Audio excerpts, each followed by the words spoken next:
Hello students, welcome to channel सब कुछ no. आज आप लोग पढ़ेंगे क्लास 9th एनसीईआरटी मैथ का प्रश्नावली 10.5 का क्वेश्चन नंबर 9 से आगे। इससे पहले वाले पार्ट में आप लोगों ने प्रश्नावली 10.5 में क्वेश्चन 8 तक पूरा कंप्लीट पढ़ाई किया था।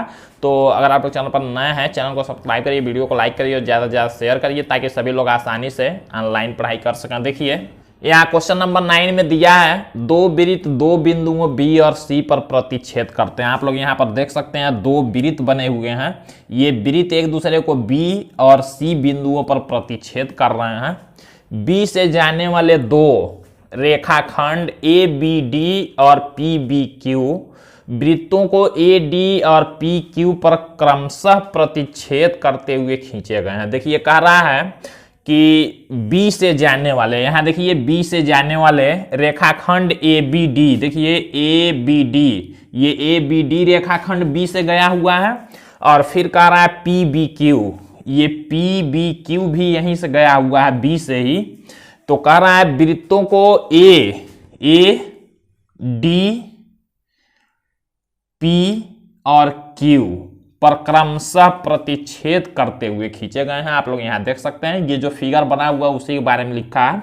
हमको मेन जो देखना है ये देखिए दिया है, सिद्ध कीजिए कि कोण ए सी पी। अब यहाँ ध्यान देना, हमको सिद्ध कीजिए कि कोण ए सी पी मतलब ये वाला कोण आप लोग देख सकते हैं। कह रहा है ये वाला जो कोण होगा बराबर होगा किसके, क्यू सी डी के। देखिए क्यू सी डी मतलब ये कोण, ये दोनों को हमको सिद्ध करना है कि बराबर होंगे, तो इसी को हमको ध्यान देना है। अब देखिए काफी इजी है, तो इसमें हमको क्या करना है, फिगर में आप लोग देख सकते हैं काफी ज्यादा लाइनें दिख रही होंगी, लेकिन ये क्वेश्चन को सॉल्व करना काफी इजी। हमको इस कोण के बराबर इसको सिद्ध करना है, तो ध्यान देंगे आप लोग। यहां से आप लोग देखेंगे अगर हम लोग एक रचना कर दें, ए से हम लोग क्या करें, अगर P को मिला दें, ध्यान दीजिएगा, अगर ए से हम लोग P को मिला दें तो एक ही वृत्त खंड के कोण बनेंगे। कहाँ पर बनेंगे, देखिए इसी आधार से आप लोग देख सकते हैं यहाँ पर ये कोण बना हुआ है, और इसी AP आधार से देखिए यहाँ भी कोण बना है, देख सकते हैं आप लोग यहाँ वाला, ये वाला कोण, ये आप लोग देख सकते हैं ये वाला कोण। तो देखिए ये और ये दोनों कोण बराबर होंगे क्योंकि एक ही वृत्त खंड के कोण हो जाएंगे। और फिर देखिए ये कोण होगा, ये वाला कोण हो जाएगा इसके बराबर, इस कोण के। क्यों? क्योंकि आप लोग जानते हैं जब दो लाइनें एक दूसरे को काटती हैं तो शीर्षाभिमुख कोण बनते हैं, आमने सामने कोण बराबर होते हैं, तो इसके बराबर हो जाएगा ये। अब देखिए जब इसके बराबर ये हो गया तो इसके बराबर ये हो जाएगा। अगर हम लोग यहाँ पर एक लाइन और रचना कर दें तो देखिए एक ही वृत्त खंड के कोण ये आधार होगा तो ये और ये बनेंगे, तो इसके बराबर ये होगा। मतलब देखिए इसके बराबर ये, इसके बराबर ये, इसके बराबर ये, तो इसके बराबर ये हो जाएगा। ऐसे हम लोगों को सिद्ध करना है। अब देखिए रूल के हिसाब से किस तरह से हम लोग सिद्ध करते हैं इसको। सबसे पहले हम लोग लिखेंगे ज्ञात है,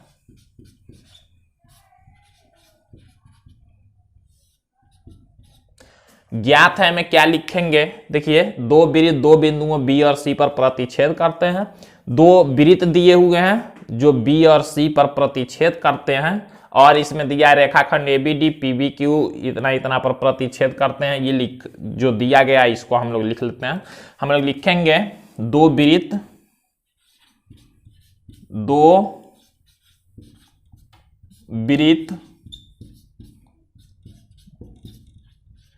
दो बिंदुओं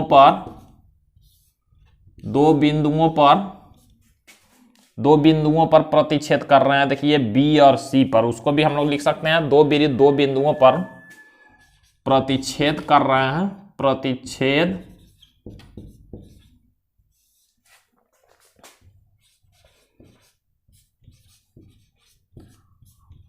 कर रहे हैं। और हम लोग ये लिख सकते हैं B से जाने वाले दो रेखाखंड ABD और PBQ वृत्तों को इतने इतने पर प्रतिच्छेद करते हैं। ये दिया गया, हम लोग लिखेंगे तथा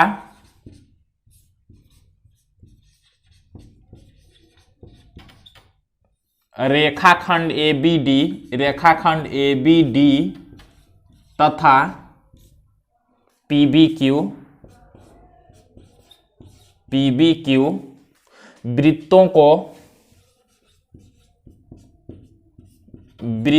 को AD P और Q पर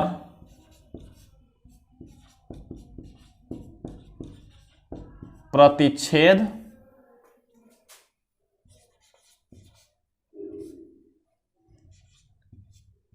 करते हैं या कर रहे हैं, इतना आप लोग लिख लेंगे। अब देखिए जब ज्ञात है हम लोगों ने लिख लिया तो हमको लिखना है सिद्ध करना है, या हेडिंग लिखेंगे सिद्ध करना है, सिद्ध करना है।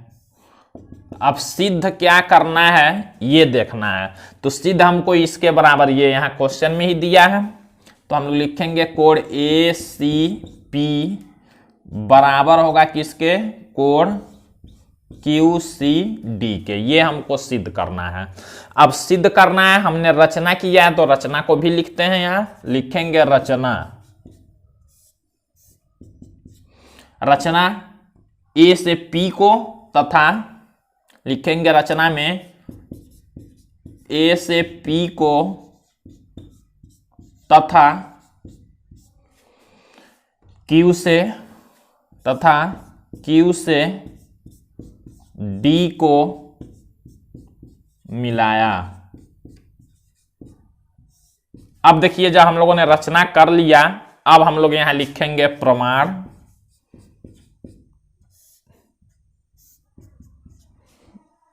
प्रमाण में अब हम लोग शुरू करते हैं। देखिए ये कोण इसके बराबर है, हम लोग लिख सकते हैं। क्यों, आप लोग यहाँ फिगर में देख सकते हैं, ऐसे हमने जो डॉट डॉट से खींचा हुआ लाइन, वहां से आप लोग देखिए एक ऐसे लाइन आया है, यहाँ लिखा हुआ है P और यहाँ पर लिखा हुआ है A और यहाँ पर लिखा हुआ है C, ऐसे लाइन बना हुआ आप लोग ये वाला देख सकते हैं। और फिर एक यहीं से लाइन ऐसे गया हुआ है ऐसे, और यहाँ पर ये कोण बना हुआ है, यहाँ पर B लिखा हुआ है, आप लोग देख सकते हैं इस तरह का फिगर बना है।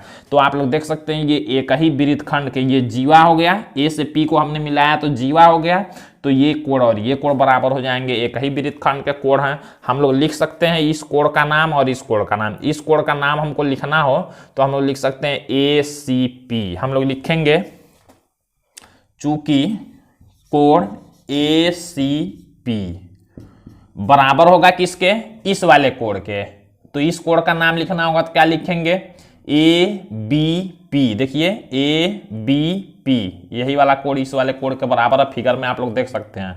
तो इस कोण का नाम हमको लिखना है ABP, कोण ABP। इसको हम लोग बना लेते हैं समीकरण फर्स्ट, और ये कारण क्या लिखेंगे, एक ही वृत्त खंड के कोण, एक ही वृत्तखंड के कोण। आप लोग प्रमेय पढ़ चुके हैं, उसी का यूज कर रहे हैं। तो एक ही वृत्तखंड के कोण, इसलिए ये दोनों क्या हो गए, बराबर हो गए।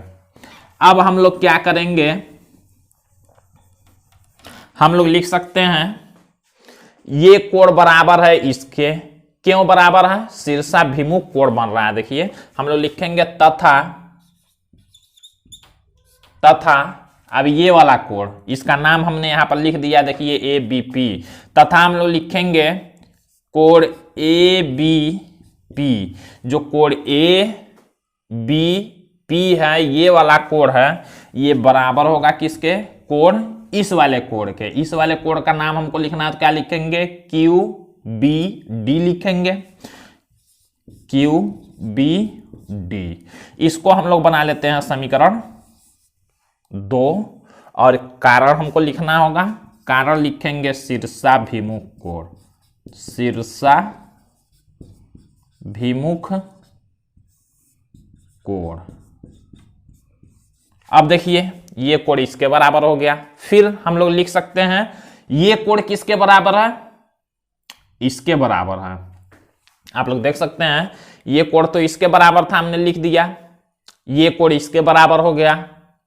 अब ये कोण किसके बराबर है, इसके बराबर है। यहां देख सकते हैं आप लोग, हमने एक जीवा खींचा है तो एक ही वृत्तखंड के कोण ये भी हो जाएंगे। इस कोण का नाम QBD हमने लिखा है। यहां हम लोग लिखेंगे तथा कोण B D, Q B D बराबर होगा कोण किसके, इस वाले कोण के। देखिए इस वाले कोण का नाम है Q C D, Q C D. इसको बना लेते हैं समीकरण 3। किस कारण से, हम लोग कारण क्या लिखेंगे, ये दोनों क्यों एक दूसरे के बराबर हैं, तो हम लोग लिखेंगे एक ही वृत्तखंड के कोण, एक ही वृत्तखंड के कोण। अब देखिए ध्यान दीजिएगा, ये कोण जब इसके बराबर है, ये कोण इसके बराबर है, ये कोण इसके बराबर है, तो जब ये इसके बराबर, ये इसके बराबर, ये इसके बराबर, तो ये इसके बराबर होगा। इसलिए हम लोग लिखेंगे समीकरण 1, 2 और 3 से डायरेक्ट हम लोग बराबर लिख देंगे। लिखेंगे समीकरण 1, 2 व 3 से। अब ऐसे लिखेंगे समीकरण 1 व 2 और 3 से हमको ए सी पी और क्यू सी डी बराबर दिखाना था, तो सब एक दूसरे के बराबर हैं, तो हम लोग लिखेंगे समीकरण 1, 2 और 3 से कोण ए सी पी बराबर कोण क्यू सी डी, यही हमको प्रूव करना था। यहाँ लिखेंगे प्रूव्ड, या हिंदी में लिख सकते हैं सिद्ध हुआ। इस तरह से आप लोगों को सिद्ध करना है। अब हम लोग क्वेश्चन नंबर 10 को देखते हैं। तो देखिए यहाँ पर क्वेश्चन नंबर 10 दिया है, यदि किसी त्रिभुज की दो भुजाओं को व्यास मानकर वृत्त खींचे जाएं तो सिद्ध कीजिए कि इन वृत्तों का प्रतिच्छेद बिंदु तीसरी भुजा पर स्थित होता है। तो पहले हम लोग फिगर को समझ लेते हैं। कह रहा है कि यदि किसी त्रिभुज की, कोई हम लोग त्रिभुज बना लेते हैं,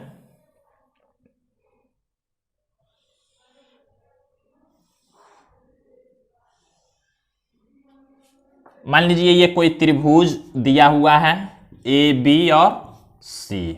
कह रहा है कि यदि किसी त्रिभुज की दो भुजाओं को व्यास मानकर, अब दो भुजाओं को अगर हम लोग व्यास मानकर और एक क्या करें वृत्त खींच लें, तो देखिए वृत्त कुछ इस तरह का होगा। अगर इसको हम लोग व्यास बनाएंगे, मतलब वृत्त यहां से होकर जाएगा ऐसे, वृत्त कुछ इस तरह का होगा व्यास मानकर। एक को तो हमने व्यास मान लिया, ये व्यास है, इसका व्यास मतलब बीच से जाएगा वृत्त के। और एक कह रहा है एक और वृत्त खींचना है, खींच लिया है। एक तो हमने इस AC वाले भुजा को, जो त्रिभुज का भुजा है, व्यास मानकर एक खींच लिया, और एक हमने खींचा है इस BC वाले को हमने व्यास मान के एक वृत्त हमने खींच लिया। अब देखिए जब हमने वृत्त खींच लिया तो यहाँ क्या कहा है, दो भुजाओं को व्यास मानकर वृत्त खींचे जाएं तो सिद्ध कीजिए कि इन वृत्तों का प्रतिच्छेद बिंदु। कह रहा है ये जो वृत्त एक दूसरे को जहां प्रतिच्छेद कर रहे हैं, एक दूसरे के जो प्रतिच्छेद करते हुए जो ये वृत्त जिस बिंदु पर प्रतिच्छेद करते हैं, कह रहा है इन वृत्तों का प्रतिच्छेद बिंदु तीसरी भुजा पर स्थित है। ये जो प्रतिच्छेद बिंदु है, प्रतिच्छेद बिंदु को मान लीजिए हमने P मान लिया, तो ये कह रहा है ये तीसरी वाली भुजा पर स्थित होगा। अगर दो भुजाओं को हम लोग मानकर व्यास वृत्त खींचे तो जो इन वृत्तों का प्रतिच्छेद बिंदु होगा ये तीसरी वाली भुजा पर होगा। ये हमको सिद्ध करना, देख सकते हैं आप लोग तीसरी भुजा पर दिखा रहा है, लेकिन हम लोग को सिद्ध कैसे आप करेंगे, हमको ये दिखाना होगा कि ये APB एक ही रेखा पर स्थित है, मतलब एक सीधी रेखा पर स्थित होंगे। तो हम लोग कह सकते हैं ये P प्रतिच्छेद बिंदु पर स्थित है। हमको यहाँ एक रचना करना होगा। रचना क्या करेंगे, हम लोग C को P से मिला देंगे, C को हम लोग P से मिला देंगे। अब देखिए हम लोग लिखेंगे कैसे, सबसे पहले लिखते हैं ज्ञात है। ज्ञात है में क्या दिया है, दो एक त्रिभुज दिया है और उसके दो भुजाओं को व्यास मानकर खींचे गए दो वृत्त दिए गए हैं। हम लोग लिखेंगे ज्ञात है एक त्रिभुज ABC, देख सकते हैं आप लोग ABC, तथा इसके दो भुजाओं, इसके दो भुजाओं AC और BC, दो भुजाओं AC और BC को व्यास मानकर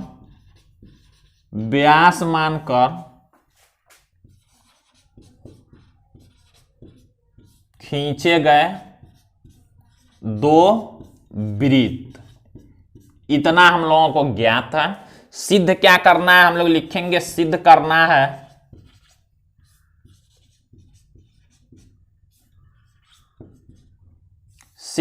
है देखिए वृत्तों का प्रतिच्छेद बिंदु तीसरी भुजा पर स्थित है। लिखेंगे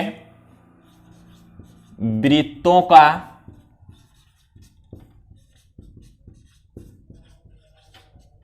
प्रतिच्छेद बिंदु P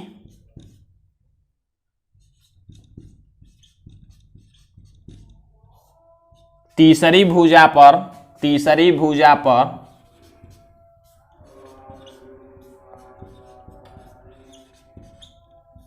स्थित है। ये हम लोगों को सिद्ध करना है। हम लोगों ने रचना यहां किया है तो उसको लिख लेंगे। रचना हम लोग लिखेंगे कि C से P को मिलाया। हम लोग रचना में क्या लिखेंगे, C से P को मिलाया। अब हम लोग लिखते हैं प्रमाण।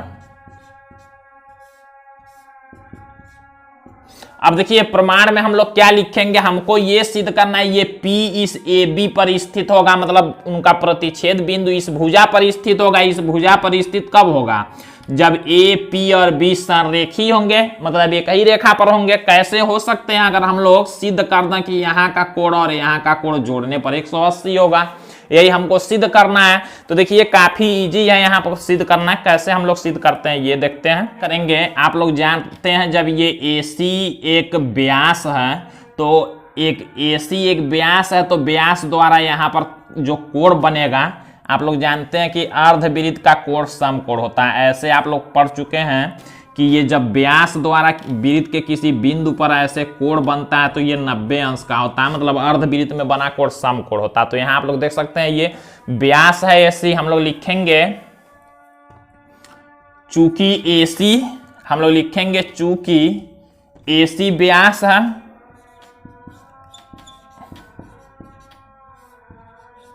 AC व्यास है, इसलिए जब AC व्यास है तो ये कोण APC, इसलिए हम लोग लिखेंगे कोण APC। हम लोग लिखेंगे देखिए कोण APC बराबर 90 अंश। कारण क्या लिखेंगे, अर्धवृत्त का कोण है।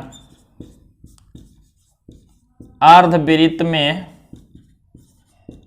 बना कोण, अर्धवृत्त में जो भी कोण बनते हैं वो समकोण होते हैं, आप लोग जानते हैं। तो APC बराबर 90 अंश हो गया। इसको हम लोग समीकरण 1 बना लेते हैं। अब इधर देखते हैं आप लोग, ये BC भी क्या है, व्यास है। हम लोग लिखेंगे चूंकि BC व्यास है, इसलिए जब BC व्यास है तो उसके द्वारा भी देख सकते हैं आप लोग, यहाँ पर कोण बना हुआ है वृत्त के किसी एक बिंदु पर, वो भी 90 अंश का होगा।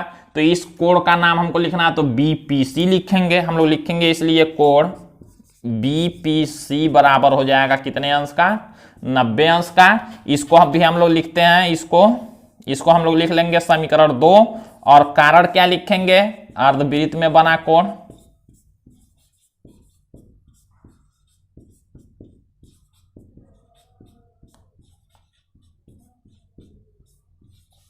अब देखिए दो समीकरण जब मिल गए हैं, दोनों समीकरणों को हम लोग जोड़ देते हैं। हम लोग लिखेंगे समीकरण 1 व 2 को जोड़ने पर अब देखिए जब जोड़ेंगे तो ए पी सी में बी पी सी जोड़ेंगे, हम लोग लिखेंगे कोण ए पी सी प्लस कोण A P C plus B P C बराबर हो जाएगा 90 अंश और प्लस 90 अंश। अब हम लोग यहां लिख लेते हैं, तो देखिए ए पी सी और बी पी सी हम लोग लिखेंगे कोण ए पी सी प्लस कोण बी पी सी बराबर हो जाएगा 180 अंश। अब देखिए जब 180 अंश हो गया, ये ए पी सी और बी पी सी आप लोग देख सकते हैं, इसको हम लोग कहते हैं रैखिक युग्म। हम लोग लिखेंगे अतः ये रैखिक युग्म है। अब देखिए जब रैखिक युग्म है, रैखिक युग्म होने का मतलब क्या हुआ है, ए पी और बी तीनों एक ही रेखा पर होंगे तभी रैखिक युग्म है। अब एक ही रेखा पर होने को हम लोग कहते हैं संरेखी। हम लोग लिखेंगे, यहां लिख लेते हैं, लिखेंगे अतः ए पी तथा बी संरेखी हैं, संरेखी हैं। अब जब संरेखी हैं, एक ही रेखा पर है, मतलब ये P कहाँ है, इसी वाले भुजा पर स्थित है। हम लोग इसीलिए हम लोग लिख सकते हैं इसको वृत्तों का प्रतिच्छेद बिंदु। हम लोग लिखेंगे अतः वृत्तों का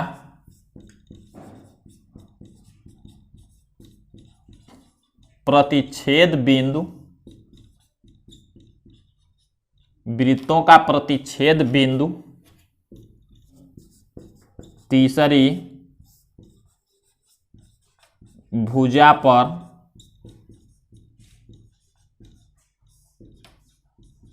स्थित है। यही हम लोगों को सिद्ध करना था, यहां लिखेंगे सिद्ध हुआ। इस तरह से ये क्वेश्चन 10 तक कंप्लीट हुआ। अब बाकी के बचे हुए क्वेश्चन आप लोग अगले पार्ट में देखेंगे। तो आज के लिए बस इतना है।